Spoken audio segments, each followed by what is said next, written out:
if I could have everyone's attention and ask that everyone take a seat, and we're going to get started with the Finance Committee meeting. As a reminder, we audio and video record our meetings, so I ask the board members, when you have something to say on the record, to please hit your little button so your microphone lights up so the system picks it up, and when you're done, hit it again so it turns off so we don't pick up any unnecessary comments. And keep in mind, we only can have 5 active microphones at a time. So with that disclaimer, I will turn it over to Director McGallis, the Finance Committee Chair. Good morning. Would the Secretary please call the roll? Director Anderson? Where'd he go? He's here. Director Buchanan? Director Colson? Here. Director DeWitt? Here. Director Lewis? Here. Director Triani? Here. Director McGallis? Here. Director Anderson? Here. We have a quorum of 6 present and 1 absent. If the record would also show that Directors Fraga, Fuentes, Hobson, Melvin, Pang, Ross, Cotton, and Chairman Dillard are also present. Thank you. Item number 2 is approval of the minutes from the meeting held June 23rd, 2016. Any questions or comments? If not, motion to approve. Motion by Director Lewis, second by Director DeWitt. Roll call. Director, don't hit the microphone. Okay, Director Anderson. Yes. Director Colson. Yes. Director DeWitt. Yes. Director Lewis. Yes. Director Triani. Yes. Director McGallis. Yes.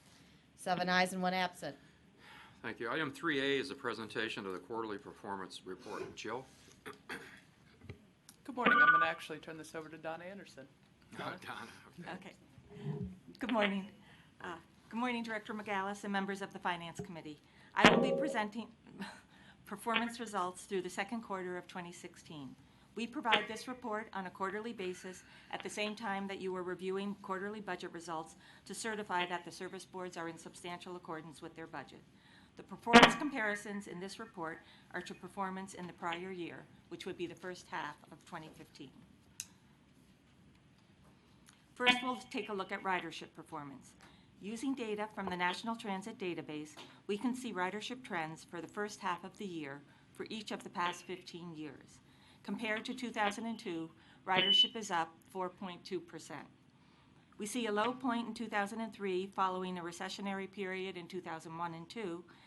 Then ridership continued to rise through 2008 and then declined and flattened during the financial crisis and recession. First half-year ridership peaked in 2012 when it totaled 327 million rides. 2012 marked the highest annual ridership since 1990.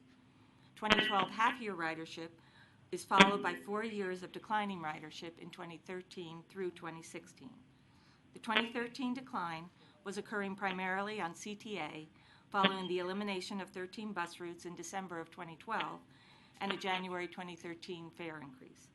2014 was the winter of the polar vortex, and that was followed by another severe winter in 2015, which led to lower ridership for both of those time periods. For 2016, we see a ridership decrease of 1.6% compared to the first half of 2015. As I'll show you in the next couple of slides, public transit ridership has been declining among our peers as well, with Chicago region seeing a little bit of a lesser decline than some of our peers.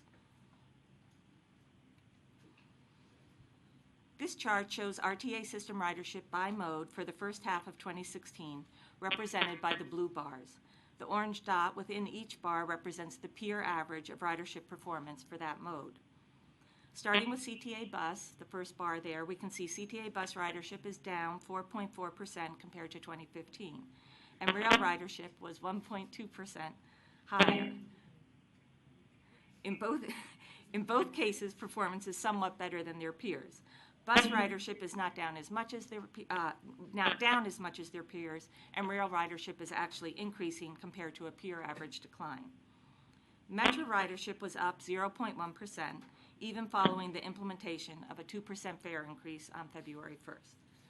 Pace bus ridership showed a 3% ridership decrease for the first half of 2016. Even with a decrease, PACE ridership is performing better than its peer average, which was down 4.1%.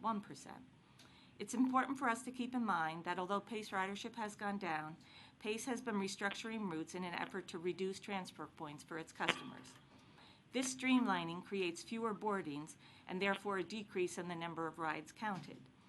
If we look at passenger miles, we have not seen as steep reductions. In 2015, bus trips were down by almost 5%, but passenger miles were only down 2%.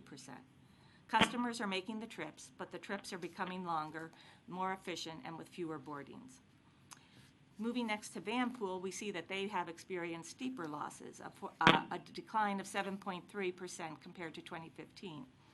And this is a decline that's steeper than their peers. At the last PACE board meeting, there was a discussion about improving efforts to promote Vanpool services and the initiation of a new marketing program.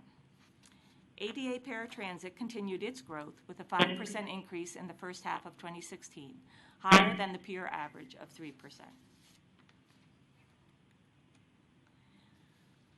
On the next slide, we'll be looking at first half 2016 peer regional ridership compared to 2015. This chart shows year-over-year regional ridership using the same peer metropolitan areas that we use in our annual peer review. The Chicago region is in the third highest position, despite a 1.6% ridership decrease. As you can see on the chart, Houston has the highest rate of growth at 7.4%, and this is related to the opening of 2 new light rail lines, which opened last year in May of 2015, and then they restructured all of their bus routes to serve those lines, and so they've been experiencing quite a bit of growth as a result. On this last chart, we are looking at a few of the service and financial measures. 2016 performance is still looking quite good. On the chart, green arrows reflect favorable performance, and we see 4 of them here, along with 1 orange arrow showing change of less than 1%, and 1 red arrow showing unfavorable performance. Is that it? There were some increases in service as measured by revenue vehicle hours and revenue vehicle miles, and those are shown by the first 2 green arrows. Regional operating costs, after being adjusted for inflation, were up 0.3%. So basically, flat expenses combined with increased service resulted in an improvement in operating costs per vehicle revenue hour, as shown by the 3rd green arrow. The operating cost per passenger trip was $4.25. Excuse me, Donna. Yes. Can we ask, we don't know what the static Right. is from, but can we try moving all of the phones away from the microphones? I don't know if we're getting an interference from that, but it seems kind of the last thing we can try at this point before we... Okay, I don't know if it's going to help, but thanks. So the operating cost per passenger trip was $4.25. This is 2% unfavorable compared to the first half of 2015. So as mentioned, operating costs have been stable, so the decline in ridership is causing the negative results seen here. Fare revenue per passenger trip increased by 4 cents to $1.58, a change of 2.7%. This is mostly due to the Metro fare increase. The fare recovery ratio, as shown here, reflects the ratio of fare revenue to operating expense without any credits or exclusions. The first half of 2016 had a recovery ratio of 36.9%, which is equal to the results for the first half of 2015, and this is showing stability in the balance of revenues to costs. So that concludes my presentation, and I'd be happy to answer any questions. Sorry about all the feedback there. Are there any questions or comments? If not, thank you very much. Okay. Okay, item 4A is a resolution certifying the financial results for the second quarter of 2016. B? Okay, let's see how this microphone works. Good morning. Okay, let's bring up a slide here.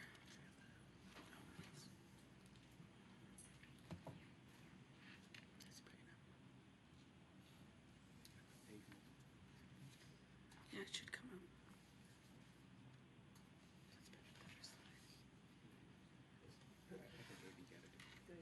Okay.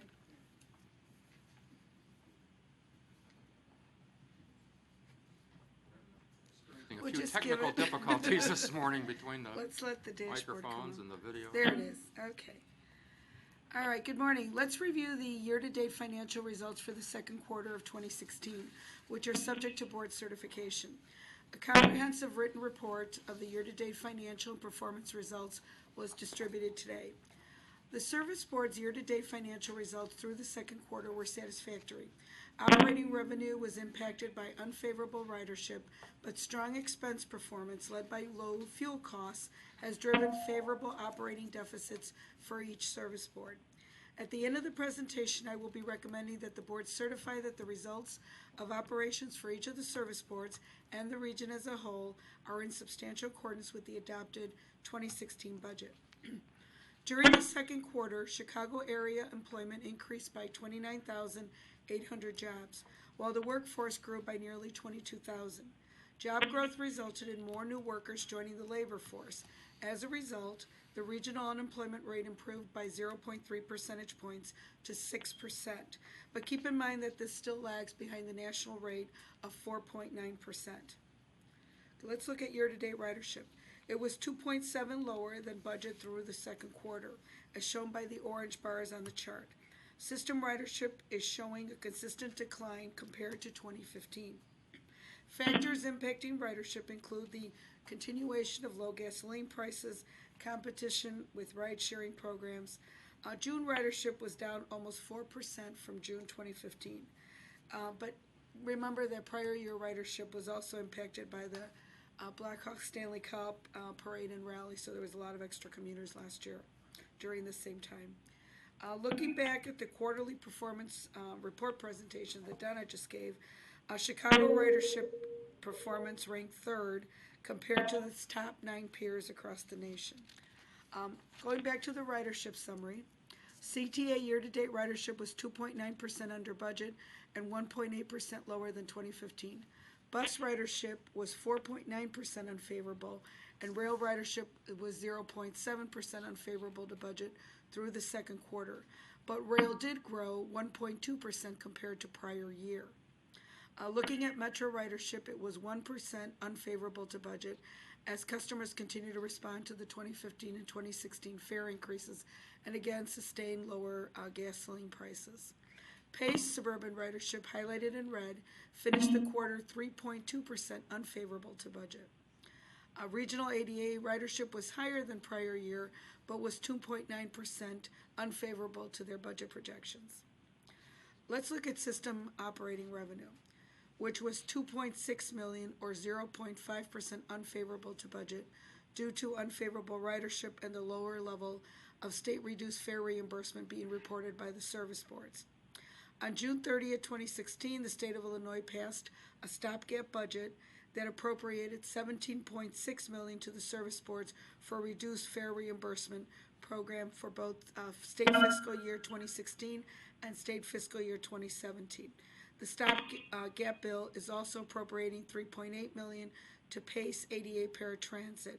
But keep in mind that this is 50% less than the budgeted amount of $34 million that was projected for reduced fare reimbursement and $4.7 million under the projection of $8.5 million for ADA paratransit funding. PACE Suburban Service operating revenue was $2.4 million or 8.2% unfavorable to budget, highlighted in red, due to the shortfalls in the reduced fare reimbursement, state reduced fare funding, and investment income. PACE ADA recorded unfavorable operating revenue of $0.8 million or 10.8%, also highlighted in red, due to the shortfalls in fare revenue, Medicaid reimbursements, and reimbursements for RTA certification trips. But keep in mind that that's more of a timing difference. That money does arrive. Sometimes it arrives a year later, but it does arrive. Let's look at public funding here. Of the dashboard shows slightly unfavorable to budget results for Metro and PACE. The results reflect projected sales tax receipts in May, which were 2.4% higher than 2015. CTA public funding results were favorable due to strong city sales and the RED performance, the real estate transfer tax. Now let's look at expenses. System-wide operating expenses through June were $37.7 million, or 2.9% favorable to budget, with each service board reporting favorable results for both the month of June and year-to-date. So looking at the fuel slide, we show substantial fuel savings relative to budget, which continue to be realized by each of the service boards, totaling $12.8 million. Pace Suburban Service had a 9.9 favorable to budget expense performance, highlighted in light blue, driven primarily by fuel and administration savings of $4.1 million and $2.9 million, respectively. Let's look at Pace ADA Paratransit's 9.9 favorable expense performance was driven by lower purchase transportation, fuel, and administrative expenses. They also were able to improve their terms on their provider contracts, so their cost passenger per trip decreased by 3.4% in 2015 compared to 2014, a savings that's continued into 2016. At the regional level, favorable operating expenses and public funding more than offset unfavorable operating revenue. So it's producing a year-to-date net result of $46.9 million favorable to budget. Metro had a favorable net result variance in excess of 3%, highlighted in blue, due to good expense performance and favorable operating revenue. Pace and ADA Paratransit also had favorable net results in excess of 3% due to good expense performance. Metro recorded a favorable recovery ratio for the year-to-date, while CTA Pace and Pace Suburban were just slightly unfavorable to budget. Sure. Before you leave this one, Sure. in our budget discussions, you're going to talk about the need to raise the Fairfax recovery ratio. Can you just talk a little bit more about what we have today? So as you can see, we're pushing up against, look at with the limits column, that's the third column, we're at 50.1. This year, what was really the tough discussion was about the recovery ratios. We are statutorily required to meet a 50% recovery ratio. That is a combination of expense reduction or revenue increases, both of which are tough. We were able to successfully negotiate with each of the service boards, and they each raised it slightly. But we are, there's pressure, and it's tight. So once we get their formal budgets, we'll see a little bit more of how that looks. But they are committed to meet the slightly increased recovery ratio. And this is a good example of why. Of why we need to 50.1. do this, correct. Okay, thank you. Thank you. So on the left, you'll see the recovery, what we call the pure recovery ratio, which is only passenger fare revenue, 36.9. Keep in mind that the Act allows for a number of credits to be taken against that recovery ratio. So when you continue to look at it, when you look at it with all revenue, that includes like lease revenue, it includes concession revenue. So when you look at with the ancillary revenue, it increases to 42.9. So that's the all revenue column. And then on the right, we show the statutory recovery ratio labeled with credits compared to budget. So the recovery ratio stood at 50.1 for the first half of the year. Now, when we look at the year-to-date financial results through the second quarter, this slide displays the variances of each service board's operating deficit from budget. The operating deficit is calculated by subtracting operating expenses from operating revenue and does not consider public funding results. Each service board has a favorable variance in the operating deficit. Metro Pace and ADA Paratransit's favorable variances all exceeded 3%. The combined regional operating deficit was 35.1 or 4.6 favorable. Accordingly, I recommend that the results of the operations of each service board and the region taken as a whole be found in substantial accordance with the adopted budget for the year-to-date results through June of 2016. So what you have here, back to the recovery ratio, is while our fare revenue is down, the service boards are very carefully and deliberately controlling their expenses so that we are still producing net results that are favorable. Some of that, of course, is ridership driven, like in the case of Pace and Pace ADA, but the fuel costs are helping, so we're okay. We're okay because of the expense control, and So we've been able to do this, but again, we're pushing up against the recovery ratio, so that continues to be something we should watch closely. Director Lewis. Yes. Thank you. B, is there any seasonality to the numbers that might impact the recovery ratio as we go through the year? Just curious about that. Yes, we're going into what we consider our stronger period. What we were talking about is, we're moving into a time of relatively high revenue and low expense during the summer months. So remember, this covered us through June, so the peak months where we have low expenses, we don't have the polar vortexes, we don't have the difficult weather, and we do have increased ridership. So that usually helps the recovery ratio. And as you pointed out, the ability to really adjust for that lies with the service boards, because they have to control their costs, keep their costs down if those revenues are not coming in. So thankfully, they've been doing a good job at that, and the willingness to adjust the amount to make their needs next year is even better for us in the budget. That's correct. Any other questions? The penalty if we don't meet the statutory requirement? We are supposed to reimburse the equivalent of what we didn't meet. So we would reimburse the state, excuse me. So, for example, let's say we were off the equivalent of 10 million or whatever, we are supposed to forfeit those funds from future disbursements. So it's hefty. That's counterintuitive, isn't it? That's sort of like getting penalized Right. because you don't have the money and you're gonna You come have up to come up with with the additional money money. anyway, right. Yeah. We would Makes just a lot of deduct it. sense. We would just deduct it from the hundreds of millions that they owe us every month. We take a credit. Yeah. So we can't let that happen, and we won't let that happen. It's never happened since I've been It here. has never happened, Yeah, right? so. Yes. Mr. Chairman. Speaking of counterintuitive, I just found in the presentation, Ike and I were sitting here kind of smiling. It's ironic, if you raise the gas tax, it drives more riders to mass transit. And if the service board increases fares, it actually results in fewer riders on mass transit. And I just kind of find that correlation, pretty interesting. It is. Fair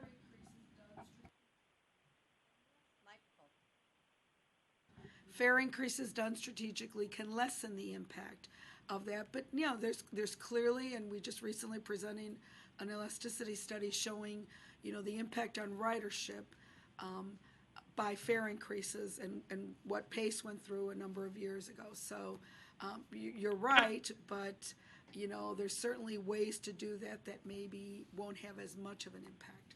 And I did read this, over the last couple of days, especially in a story in the Daily Herald, where some riders on Metra actually like the fare increases if they were going to be used for improving basically physical equipment and on-time performance. So you're right. It depends if it's done properly, if it's implemented properly.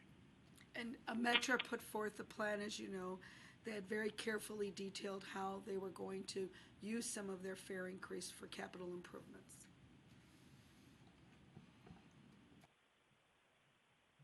Our comments? Yes, Director Melvin. Do we have a sense of how much of the cost control and cost savings is a result of the lower gas prices versus all the vendor controls and the negotiations and stuff like that? Just curious. We do have a fuel slide. I thought it broke it down. Let's see if you can get back there.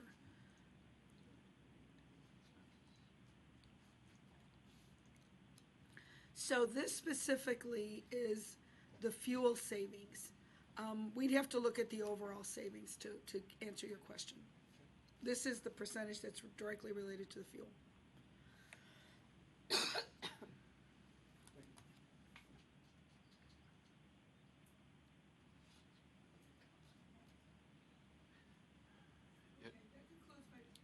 That concludes my presentation. If there's no further questions. Any other questions or comments? If not, could we have a motion to approve? Motion by Director Tarani, second by Director Lewis. Lee for last unanimous roll call. 6 ayes and 1 absent. Thank you. Item 4B is an ordinance establishing the amounts available to the service boards for their 2017 through 2019 operating budgets. the required recovery ratio for 2017, and the preliminary 2017 through 2021 capital program funds. B. Okay, so once again, we utilized a very collaborative process to reach an agreement on the funding allocations you are considering today. I want to thank Terry Brannon, Tom Farmer, and Jeremy Fine, the CFOs at the service boards, for their candid input and hard work. I also want to commend Bill Lackman, our budget director, and Doug Anderson, our budget manager, for their hard work in running the various, many scenarios and schedules that looked at different ways to build consensus. This year it really was about, the recovery ratio, and we're blessed with sales tax growth, and it really makes it a better discussion. But with growth comes, pressure on delivering the recovery ratio. So I'm going to turn it over to Doug, who will be presenting the actual funding allocations and highlighting the terms of the agreement. Good morning, Chairman McGallis, members of the Finance Committee, and members of the Board. As Bea mentioned, this item addresses the proposed operating and capital funding amounts for the 2017 budget and 5-year capital program. Setting the funding amounts is a critical step in the RTA region's annual budgeting process. The RTA Act establishes September 15th as the date by which the funding amounts for the upcoming year must be adopted. For the second consecutive year, we are poised for early adoption of the funding amounts. The service boards are required by the RTA Act to not exceed the RTA adopted funding amounts in the development of their budgets. The first step in setting the funding amounts is establishing a sales tax forecast. Sales tax growth has been strong and stable, at or above 4% in each of the last 6 years now. The Chicago real estate transfer tax has been even stronger, most recently with 18% growth in 2015. However, 2017 rent receipts are expected to decrease significantly from prior year. After steadily improving in 2014 and 2015, our region's employment situation has stagnated over the last 12 months. The Chicago region's unemployment rate for June was 6.0%, worse than the national rate of 4.9%, and up slightly from last year's regional rate of 5.8%.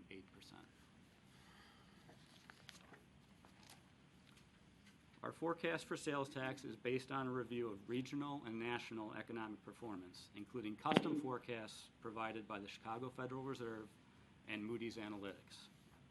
These forecasts suggest continued stable sales tax growth through 2019. Our 2017 assumption of 4.0% growth falls in between the Moody's and Federal Reserve forecasts.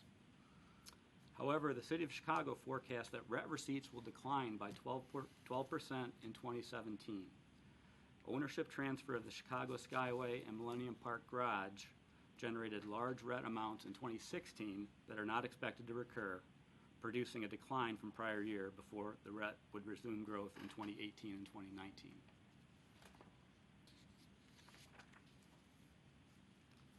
This table shows the funding amounts proposed for each service board from RTA regional sales tax, state PTF, and RET, and compares the proposed 2017 funding allocations to 2016 budgeted levels. Total RTA funding to the service boards of $1.583 billion represents growth of 4.8% over the 2016 budget and assumes state PTF funding continues at current statutory levels. In addition to the statutory funding prescribed by the RTA Act, each service board receives some non-statutory funding, adhering to the funding framework established 2 years ago. CTA's growth rate of 5.4% provides a funding increase of $42.3 million, despite the decline in the RET, which funds only CTA. Metro's growth rate of 5.5% provides a funding increase of $21.8 million. The growth rate for PACE Suburban Service of 4.6% provides a funding increase of $7.6 million. PACE has indicated that an RTA funding level of $160.6 million should be sufficient for 2017 ADA paratransit operations. This low funding growth of 0.4% is made possible by moderating demand and lower per-trip costs resulting from contracts that PACE negotiated with its ADA paratransit operators.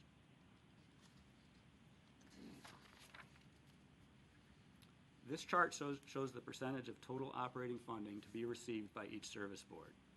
CTA 52.5%, Metra 26.5%, Pace Suburban Service 10.8%, and Regional ADA Paratransit 10.1%. These shares are very similar to the way the funding pie appeared in 2016, with no more than a half percentage point change for any service board.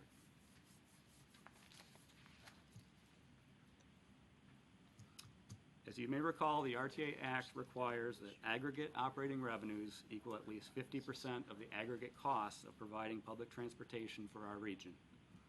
Service board recovery ratios increases are required for 2017 in order to ensure a regional recovery ratio of 50% in the 2017 operating budget. The proposed ratios are 54.75% for CTA, 52.5% for Metra, and 30.3% for Pace. ADA Paratransit is set at the statutorily required minimum of 10%.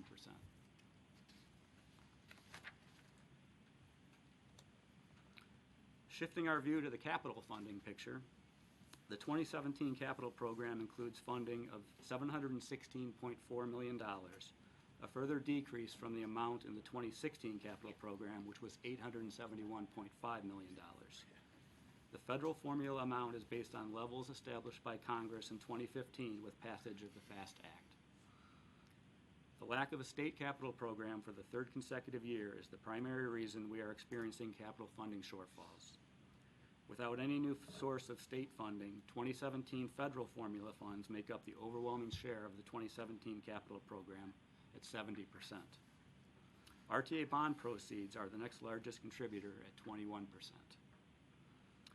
Based on the RTA capital asset condition assessment, spending of about $1.5 billion per year is needed to keep the backlog from growing, which we are not able to achieve with the current level of funding.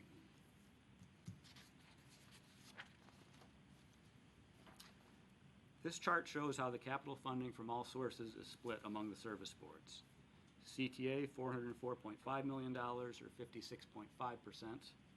Metra $257.4 million, or 35.9%, and Pace $54.4 million, or 7.6%. Unlike the operating funds, the capital funding amounts remain preliminary until the budget and capital program is adopted.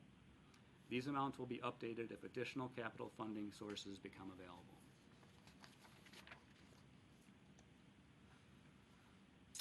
Finally, here's a snapshot of the business plan calendar through the remainder of the year. The RTA Board adopted the business plan call in May, setting up the budget development schedule. Today, we are recommending board adoption of the funding allocations as presented. On September 30th, just 5 weeks from tomorrow, the service boards submit their proposed operating budgets, 2-year financial plans, and 5-year capital programs to the RTA before entering the public hearing process in October and November.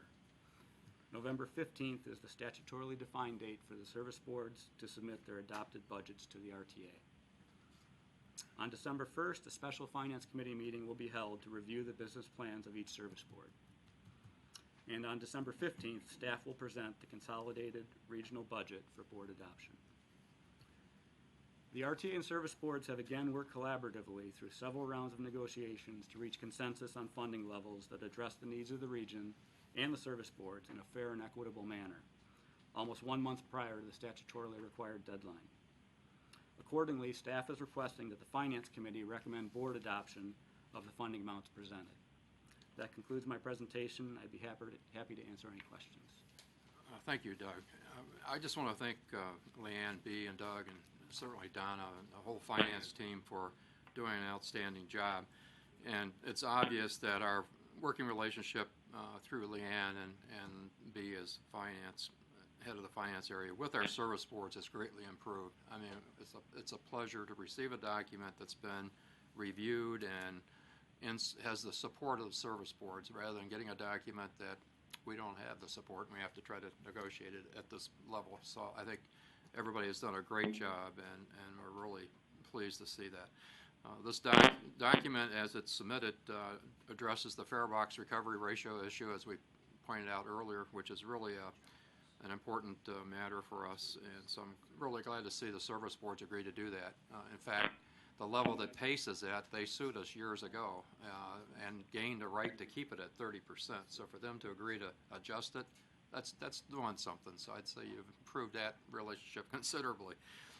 It also addresses the actual need for each of the service boards to maintain their own level of reserves for future needs. You know, it's been a big discussion we've had. That statement is included in this document, and as I talked to B earlier, it also will be in the budget document so that we have that understanding with the service boards, because our fund level right now, our reserve is at RTA is at like 3.5 million, the lowest I've seen it since probably I've been here. So, but that's understanding that we have now the support of the service boards to maintain their own level of for that purpose. The thing I'd like to just have you touch on, B, before we get into more questions on this, is the status of the 2016 budget as it relates to the state of Illinois reimbursements. I mean, I think we can get a good idea of how much of the 2017 is going to happen based on what we're experiencing with 2016, the fare box recovery ratio, the ADA reimbursement, and the other transfers. How are we doing presently with the state reimbursing us? First of all, let's a couple of parts of your question. The service boards were treating the reduced fare reimbursement a little bit differently. CTA was recognizing the whole amount, the 30, their portion of the 34 million, and PACE and Metro, for a period of time, were not recognizing any of it. So you would see that as we reported monthly on the ratios. Once they passed the stopgap budget, we wanted all of them to treat it the same anyway. So we asked them to each recognize and do a bit of a catch-up, at least the half amount, right? Right. The 17.5. So they're doing that. So you're seeing the impact of that. We don't know what's going to happen, and we've all agreed, the service boards, is that should that money not come through, the balance of the 17.5 or none of the 34 million, they're going to have to do other things, right? They're going to have to either reduce expenses or we're going to have to do, they know that they own the risk of any structural reductions in funding. As you pointed out with the reserve, we will address delays in funding through our short-term borrowing and capacity. But they know that they own the risk of any formal structural changes in funding, like actual reductions. So we're going to keep watching it through the end of the year, and we do hope that that full amount comes through, but all we know is that we're getting the 17.5. That's that part of the question. Now, the other part was... Remind me.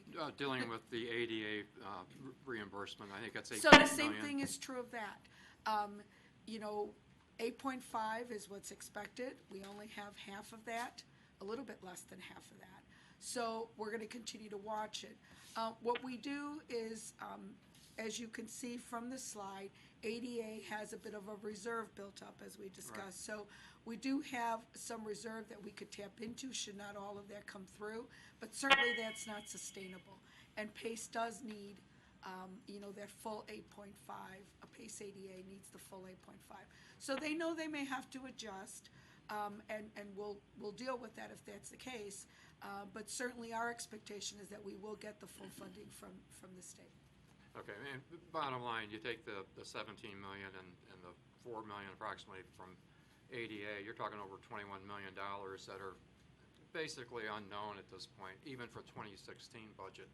And so this has been put together with that understanding. Correct. And in the past, we often had two budget documents. We had two documents we would pass. One, if the state approves it, and we don't do that anymore, and I think there's no need to do it anymore, the way that you've got the service board submitting their budgets. So I think that's a good thing. The other part you asked is about state delays. We had been running about 4 to 5 months behind on PTF payments. Remember, our state sales tax is always on time. It is never delayed. PTF has fallen about 1 additional month delayed. You asked about that. So right now, we're about 1 additional month. When Leanne covers the state delinquency slide, you'll see that. We are supposed to get it any time now. but they are running about one additional month delay. It'd been pretty steady. We get it at the beginning of the month, and it was running about 4 to 5 months behind. This will push us out about 6 months on PTF. Now, remember, at one point, years ago, it was up to about 8 months behind. And through our short-term borrowing tools, we've been able to reduce our costs for short-term borrowing just because of how we're using it. But nevertheless, it is 1 month behind. So it's gotten a bit worse on the PTF only. Right. Okay. My final comment would deal with capital, I guess, and you showed, Doug showed the chart of the capital dollars being allocated, and we said that'll be adjusted if more dollars come in. At the present time, we really don't show any state anticipated capital dollars in that allocation. That is correct. Which is incredible when you think about it, because we've always had that as an anticipated funding amount from the state at some level. So I think you have no choice but to do it the way you're doing it, but it's important to understand it has absolutely no capital dollars in it from the state, which we're hoping to get. That's correct. Okay, thank you. Are there other questions or comments? Yes, Director Lewis. Just two quick questions. On the RET amount that was referred to, how much is, it may be in here and I didn't see it, how much is the dollar amount of the RET payment? We do have that, right. Because that was included in the CTA's Correct. 2016 budget. I just didn't know what the dollar amount of that. Right. The projection for the RET for 2017 is $64.7 million. Okay, so, all right, I just want to know what percentage of that budget it was. So 64 million of the 789, is that correct? Correct. And they don't share that with any other service agency? No. Correct. Now, the PTF on the RET does flow through mostly to CTA, but Metro and PACE get a small portion of the PTF on RET, but the RET itself goes strictly to CTA. Okay. The PTF match on the RET. Right. And that match comes from the state, correct? Yeah. Yes. Okay. My second and final question is on the, B, I think you covered this before, but I just wanted to remember. The $150 million in bonds that we're issuing, which are going to go for capital improvements, are those going to be reimbursed as funding comes from the service agencies, or do those bonds stay outstanding for the duration of the maturity? They stay outstanding for the duration of maturity. The RTA goes, as part of that agreement with the service boards, we go out to our full bonding capacity. Long-term, that's $800 million. So that's when we'll have some bonds mature, and it'll probably be fourth quarter of 2017.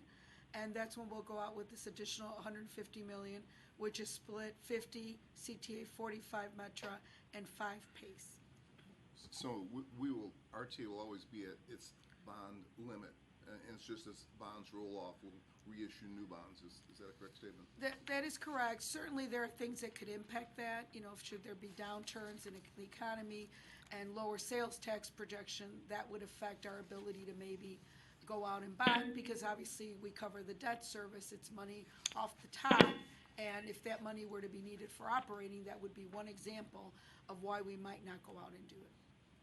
One last, for comparison purposes, could you share the 2016 RET amount projection compared to the 2017? Right. 2015 and 2016 were both about $73 million for the RET. We had those big one-time income from some of the transactions. So the $64 million for 2017 is down significantly from those levels, which affects CTA. I think it's interesting also to note that tax didn't exist until the city of Chicago stepped up and put that as part of the overall revenues that they had back when the pension reform took place and the quarter-cent sales tax. That was all part of that package, and it was a good thing because it's actually supported by the city from the people as they buy and transfer property. It had the original, I believe, amount, and we anticipated about $130 million Right. coming from that. So it's been, up and down, but certainly it has the potential of being a much larger amount when the economy would pick up again. Other questions, or Mr. Chairman?